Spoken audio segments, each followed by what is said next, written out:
Good news, my friends. Jeff Bezos has officially made Amazon Prime Day into a 4-day event, which of course means that you can purchase goods for 10% more than they would normally cost, all while the mom and pop taqueria a block down your street gets replaced by Sweetgreen. But that's okay, right? Because at least now you can go to Sweetgreen and pay 21 bucks for a salad that was made by a goddamn robot, right? And all of this is just so that Jeff Bezos can buy out the entire city of Venice for his $50 million wedding. I mean, like, seriously, $50 million? That's a little cheap, if you ask me. It's a little humiliating. I mean, come on, we're talking about Jeff Bezos here. How's he not even gonna drop a cool Billy on this wedding? It's humiliating, really. Like 50 million isn't even 0.025% of Jeff Bezos' wealth. Jeff Bezos could have this exact same wedding 4,000 more times and he'd still be one of the richest men on the planet. Heck, $50 million wouldn't even buy 1/10 of his super yacht. But no, seriously, $50 million is an unimaginably enormous amount of money to be dropping over the course of one weekend. It's like, would a $40 million wedding have been so bad? Like, I know $30 million would have been, for poor people only and a little embarrassing, but come on, $50 million? $50 million is a little excessive, don't you think? But it's not just Jeff Bezos that is having his fun in the sun in the roaring 20s. While Bezos and Amazon do their best to monopolize their power and destroy as many local mom and pop small businesses as humanly possible, and also the entire city of Venice, Elon Musk, the richest man to ever live ever, has been weaseling his money into American politics to the detriment of literally everyone. It feels like every week, Grok, Elon Musk's Twitter AI chatbot, has gotten into a new political scandal for saying some of the most unhinged stuff imaginable. Like, I'll just put it on the screen for you to read, because I don't even want to think about this stuff, let alone say it out loud. But above just Grok scandals, I don't need to remind you that in the lead up to the 2024 election, Elon Musk donated $288 million to Donald Trump's election campaign, which, again, humiliating. Hit $1 billion and then we're talking, okay? But in all seriousness, I really don't care if you're the biggest Trump fan and the biggest Elon Glazer at the same time. You have to agree that this level of money in our politics should not be allowed. Like, me personally, I don't want the government to be run by whichever crony the billionaires decide to throw $10 million at next, just for fun, you know? But that's just me. Now that Elon Musk and Donald Trump have officially broken up, Elon Musk has gone even more off the rails, if that was even possible.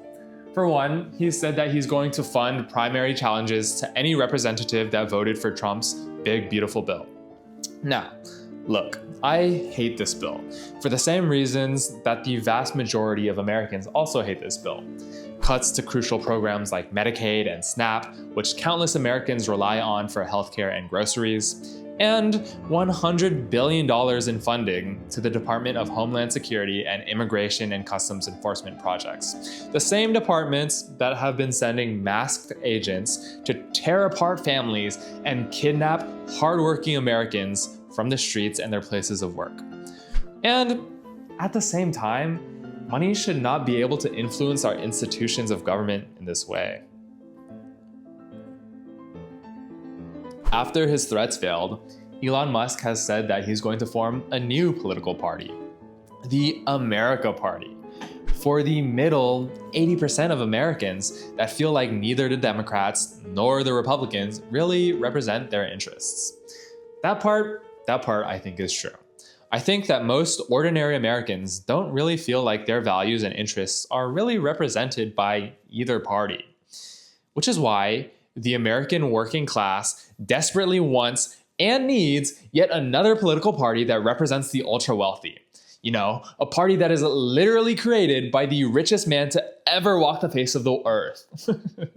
Like, I need that, I need that. Like, Donald Trump and Kamala Harris certainly do not represent my values, but Elon Musk, he knows what it's like to struggle to pay rent. He knows what it's like to work your ass off every day with no prospects for owning a home, for starting a family, for saving up for retirement.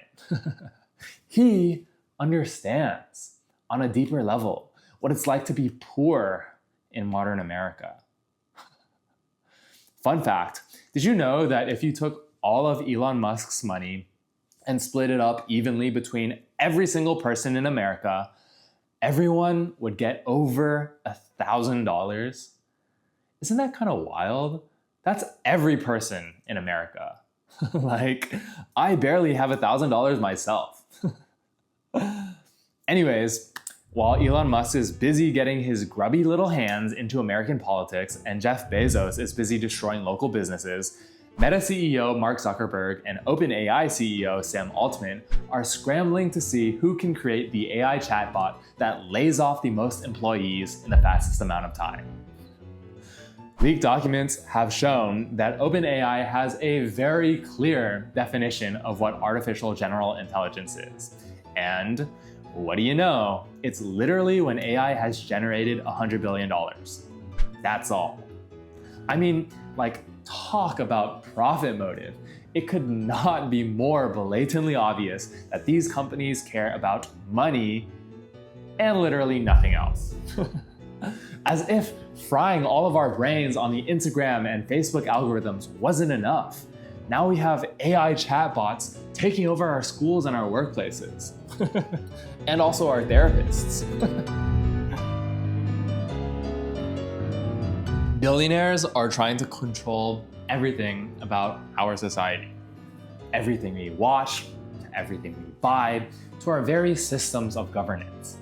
But what can we do about it? Especially when most Americans are living paycheck to paycheck. Well, let's talk about campaign finance, which I know y'all are practically frothing at the mouth to hear about. But no, seriously, this shit is fascinating. Seriously. So first, I want to do a temperature check.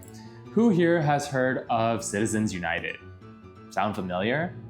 Well, for those of you that ChatGPT'd your way through high school US history, let me explain.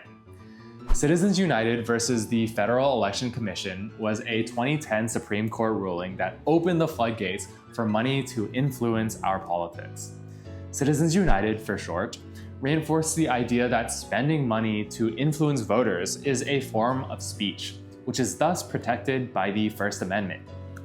It then expanded that protection from individual people like you and me to corporations. So large corporations, which we now call super PACs, can spend as much money as they want to influence voters, and that spending is protected as free speech under the First Amendment, so long as the super PAC does not coordinate with the political candidates running for office directly. This ruling struck down centuries of prohibitions against corporations spending money in American elections, and it is what allowed Elon Musk to donate $288 million in support of Donald Trump. Okay, so you may be asking, then what's the solution? Long term, we have to overturn Citizens United. As long as it stands, our democracy is cooked. I say democracy because democracies are supposed to be where everyone has an equal say in the outcome of our elections. But that's not really the case when ordinary people like you and me can donate like $20 to a candidate while meanwhile, Elon Musk is handing over like $300 million to whoever is willing to do his bidding.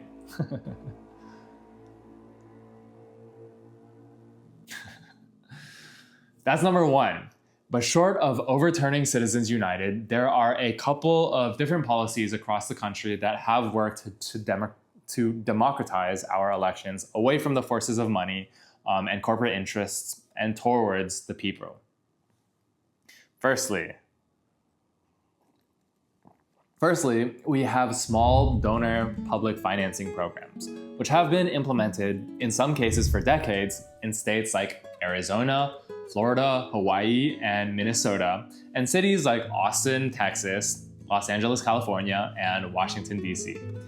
Basically, how it works is individuals who make small donations up to a certain limit will have their donations matched by public funding. In the 2022 midterms, just 21 families gave more money than 3.7 million small donors combined. That means that, on average, each of these rich families had a voice equivalent to 176,000 working class people. Doesn't sound very democratic to me. Small donor matching programs work to give more weight to small donations, making this enormous difference a little bit less dire. This is what they had in New York City, which helped the grassroots-funded Zoran Mamdani beat out former Governor Andrew Cuomo, despite pro-Cuomo groups spending a record-breaking $25 million in the recent New York City mayoral primary. Small donor matching programs help ordinary people reclaim their voice in the face of enormous spending by the ultra-wealthy. Secondly, we have democracy voucher programs. Essentially, if you're a registered voter, in the lead up to an election, you would receive 4 democracy vouchers worth $25 each, which you can then distribute to candidates as you see fit. The candidates that you choose can then use that money to help fund their campaigns. That way, everyone has a chance to participate in the political process. Even folks who wouldn't necessarily have the spare dollars to donate to a political candidate they like. Much like small donor matching programs, democracy voucher programs work to democratize our democracy, enabling working class folks to stand up to the massive amounts of money thrown into politics by the billionaire class. I want to emphasize, though, that these programs are only steps in the right direction in getting dirty money out of our politics. But the long-term solution must include the overturning of Citizens United if we want to have a democracy that isn't completely captured by corporate interests. Now, even the campaign finance reform of my wildest dreams won't solve all of our election woes. And yes, I do dream about campaign finance reform, like every night. It's a little bit of a problem. Even though I believe that campaign finance is the most pressing of the issues facing our democracy, I'd be remiss if I didn't at least mention other issues that we face, like the two-party system, the electoral college, and the first-past-the-post system. But those things are topics for another day. Now, I know that this was a video about billionaires and all of the insane shenanigans that they get up to in our society. But, I don't really know how to end this off. In the face of so much money, so much wealth inequality, and a system that feels like it's built to keep ordinary folks down, it's hard to see how we can move forward. I guess we can take solace in the fact that none of these billionaires have any friends at all. Like, remember Jeff Bezos' $50 million wedding? Well, it turns out that 200 people showed up. And all 200 of those people were like random celebrities that Jeff Bezos probably paid to be there. I'm sure that it's cool to have Leonardo DiCaprio at your wedding, but don't you want people that actually care about you? People that aren't embarrassed to show their face at your wedding? That's, Jeff Bezos. But Elon Musk just went through a public breakup with the one friend that he thought he had, and Mark Zuckerberg, I'm pretty sure, has not had one friend in his entire life. Honestly, call me crazy, but if you were to give me a choice between $1 billion and having a life where I actually have friends and people that I care about that care about me, I would take the friends any day. So you know, I guess all I can say is go out there and make some friends. And who knows, maybe I'll see you out there in the park or something. All right, I gotta head to bed. So don't forget to like this video and also let me know your thoughts in the comments. I really only want to hear the most unhinged takes though. So, all right, gotta go. Bye-bye. Good night.